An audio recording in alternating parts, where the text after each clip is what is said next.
بسیارم زیبا گذاشتن. بشنویم یه بار دیگه همین جای این آهنگ رو که حسنوف جان مثل همیشه با صداش ما رو شگفت زده میکنه. وطن این جان من است و نور ایمان من است. ای هم زمین ای هم وطن سوگن با تو سوگن با من در دریا دای آقا بارر مهرم از ساکننده. زنده باد شکرالله. شکرالله عبداللهیف، عجب صدایی داری و توی این اوج بردیم. درود بر نگاه قشنگ شما عزیزان، خیلی خوش اومدید به چنل خودتون پریفان میوزیک. برگشتیم با یک آهنگ پیشنهادی بسیار زیبا وطنی از دو هنرمند دوست داشتنی تاجیکستان و ازبکستان به نام وطن. قراره بشنویم این آهنگ رو از شکرالله عبداللهیف و حسنوف جان که حسنوف فرخ حسنوف قبلا بسیار با صداش آشنا شدیم، همیشه لذت بردیم. کمتر صحبت کنیم و بریم و ببینیم و لذتش رو ببریم. همیشه آهنگای ملی میهنی حس و حال دیگری به انسان میده. بریم و کیف کنیم. خب وطن با دو بیرق زیبای ازبکستان و تاجیکستان در کنار هم شروع میشه و ببینیم. به به طبیعت رو ببین.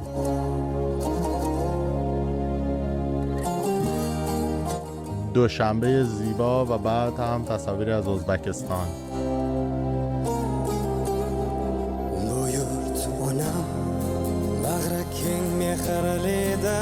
toprog'i muqaddasdir avlodlarga kuch bergan quyoshi bir osmoni bir yuraklarida bir navo chegaralar ajratsa ham dillarda bir sado do'stlik nomi yuraklarida sokin nuridek porlar ikki xalqning yo'li bir ertaga umid bog'lar asrlar osha kelgan rishta uzilmas mustahkam bir daryoday oqib borar mehrimiz sokinanda. زنده باد شکرالله. شکرالله عبداللهیف، عجب صدایی داری و توی این اوج بردیمون و کاملا مشخصه که شعر با ذکر تمام زیبایی های طبیعی، تاریخی، ریشه‌ای و کهن. فکر میکنم الان داره بیشتر در مورد خود ازبکستان میگه و ازبک های دوست داشتنی و از هر قومی که باشن در کنار هم کشور ازبکستان. و این آخرش این اوج آهنگش ویدیو کلیپ هم که دیگه اصلا حرفی نمیذاره برای گفتن. رشته uzilmas mustahkam bir daryoday oqib borar mehrimiz sokinanda. Biz qahramonlar vatan uchun dil uchun sadoqat g'urur jasorat biz buyuk davlat.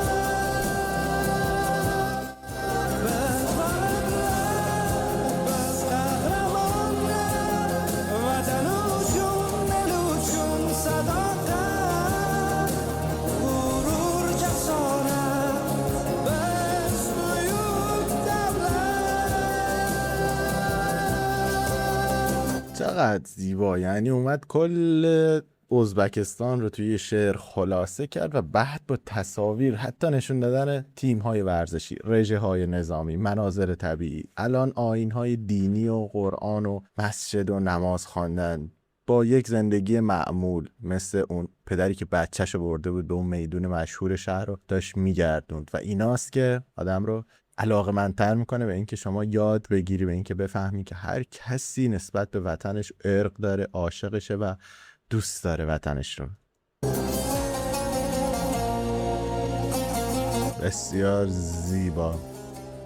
احتمالاً قراره بریم به دوشنبه و تاجیکستان. وطن این خنده طفلان شوخی نو قدم است وطن این سفره با یک نان گرم و چای دم است وطن این دستی دعای مادران بر سفر است وطن این جان من است و نوری ایمان من است وطن در نقش زیبایی خواهرانی چه‌ور است وطن در بختی ادای خدمت جان پسر است وطن در هر نفس و هر نظری باید بود وطن این جان من است و نور ایمان من چقدر قشنگ که تنظیم اون قسمتی که ازبکی خوانده شد و تنظیم قسمتی که برای تاجیکستان و فارسی خوند و توصیف وطن رو کرد دقیقاً به یک مدل و با یک مدل و ریتم خواندن انجام میشد. ولی اینجا ببینید که چقدر هر کدوم از دو زبان ازبکی و اینجا فارسی کنار هم چقدر زیبایی صدچندان داد به آهنگ. و باز هم میبینیم که توی اوج آهنگ هر دو هنرمند بیشک بیشترین انرژی خودشون رو و بسیار هم زیبا گذاشتن. بشنویم یه بار دیگه همین جای این آهنگ رو که حسنوف جان مثل همیشه با صداش ما رو شگفت زده میکنه. وطن این جان من است و نور ایمان من است. هم زمین ای هم وطن سوگن با تو سوگن با من هیچ نمایم جان کنه فدا. ای هم زمین ای هم وطن سوگن با تو سوگن با من هیچ نمایم جان کنه فدا. جان کنم فدا رو ای وطن ای مادر. ای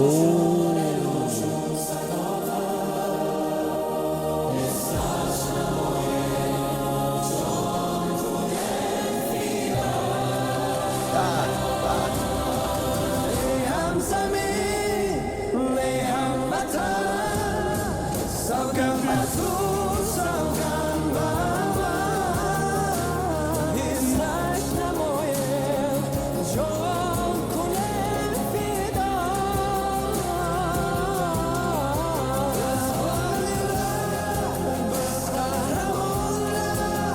وطن و جون نوشون صداقت غرور جسارت بس باید دولت. عزیزم چقدر تصاویر عالی بودن. یک آهنگ مکمل از دو هنرمند دو کشور همسایه.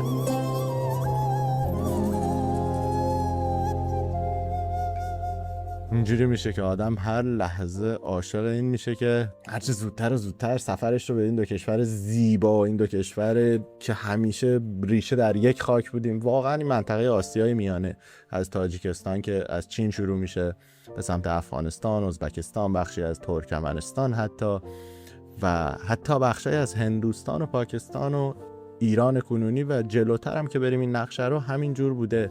اینها یک کشور بودیم. همیشه یه ریشه هایی توی تاریخمون هست که باید به اونا رسیدگی کنیم و چقدر قشنگه که دو تا هنرمند از دو تا کشور میان یک همچین ویدیو کلیپی رو میسازن که توش حتی از رهبران اون کشور نشون داده میشه، از قهرمانان جنگی. دیدیم چند تا افراد مسن فکر میکنم اهل ازبکستان بودن که نمادهای ملی داشتن به مدالهای افتخار شاید جنگی و چیزهایی به این سبک که نشون میده یک جامعه تشکیل میشه از همه گروه ها، همه اقوام، همه فکرها و چقدر خوبه که به همه احترام گذاشته بشه تا زمانی که هر کسی قانون رعایت میکنه. و زنده باد تاجیکستان، زنده باد ازبکستان، زنده باد سرزمین های زیبای ماها که واقعا همیشه باعث افتخاره. یه همچین آهنگایی بیشتر و بیشتر دل آدم رو میبره، برای اینکه دل آدم یعنی پر میکشه برای یک سفر به اون سرزمین ها. با امید دیدارتون و امیدوارم شما هم لذت برده باشید و با ما همراه بوده باشید. خیلی زود برمیگردیم خدمتتون. خدا به همراهتون.